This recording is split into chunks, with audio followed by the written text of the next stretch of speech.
sure you can.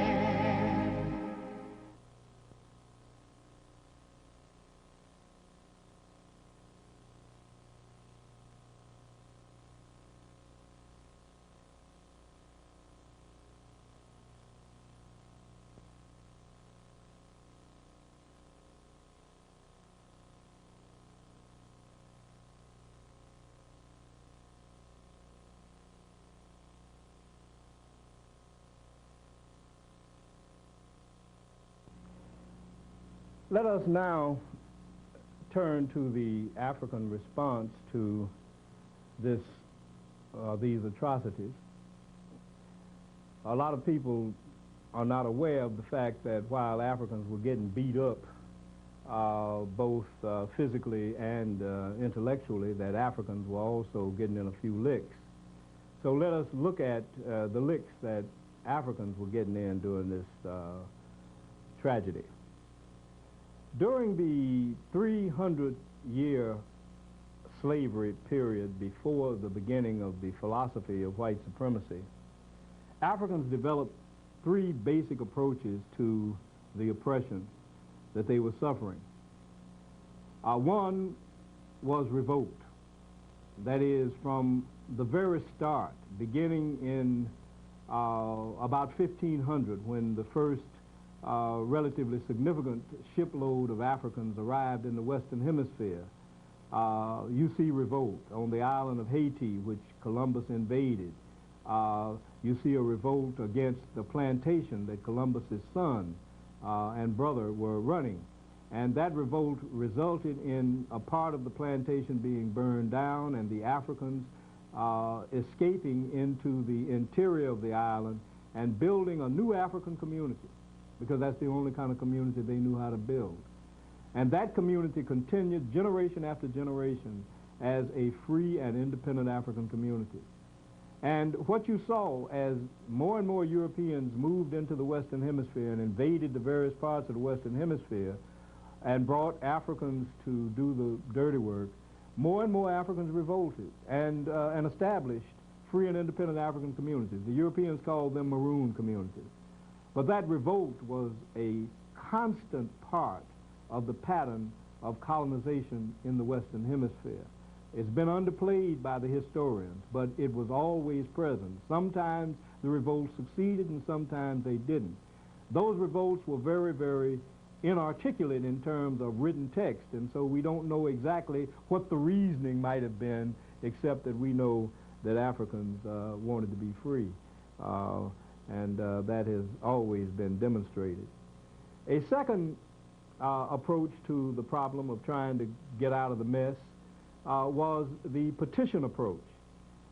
Especially after the Africans had been somewhat westernized in the slave system, many of them started petitioning their masters for some kind of relief or a manumission. They started petitioning the colonial legislators or whatever Europeans would listen to them. They would write petitions and deliver those petitions to the Europeans, begging and appealing to the sentiments and the principles of Christianity and the principles of liberty and freedom and all that sort of thing, and begging the Europeans to let them go. And sometimes on an individual basis, one or two of them might have been rewarded by getting his or her freedom.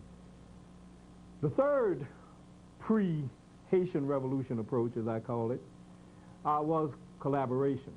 A few Africans figured that they could ease their lot and perhaps even get their individual freedom by betraying other Africans. And so some of them would go to their masters and say, Old Tom is planning to revolt. I heard it the other night. And that's the way a lot of the planned slave revolts were dismantled before they succeeded, because you had collaborators. Those were the three basic approaches before the Haitian Revolution.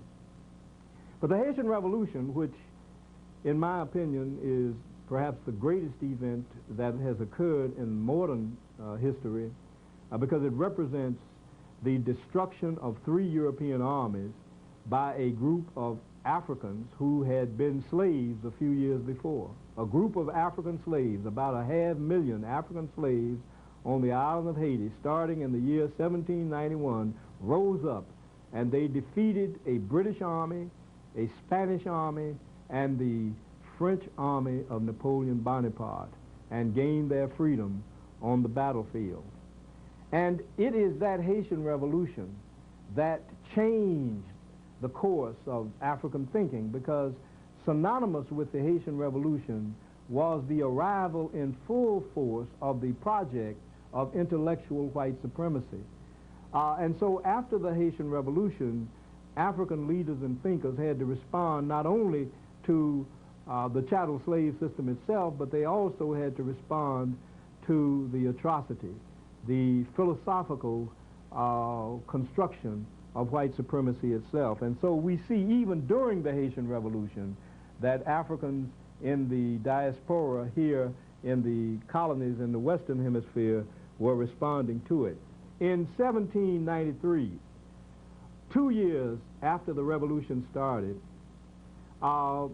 Richard Allen and Absalom Jones wrote a stinging reply to a group of whites who had accused Africans of malfeasance during a plague in Philadelphia.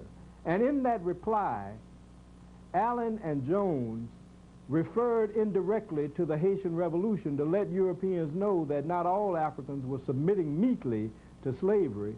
And then finally, at the end of their reply to those Europeans, they went to the scripture that deals with the princes coming out of Ethiopia, out of Egypt, and Ethiopia stretching out her arms.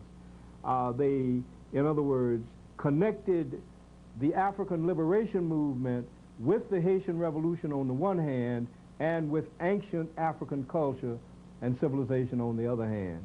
Those were the two pillars that began to reshape the way Africans dealt with the oppression and with the campaign of white supremacy.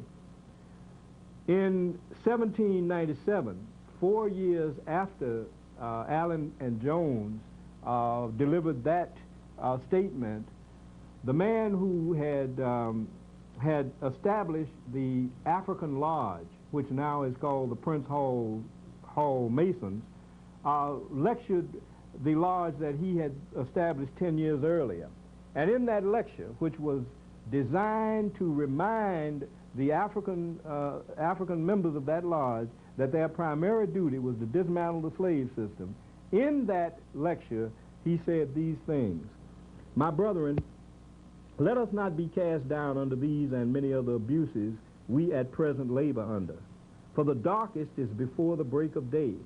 My brother, let us remember what a dark day it was with our African brethren 6 years ago in the French West Indies."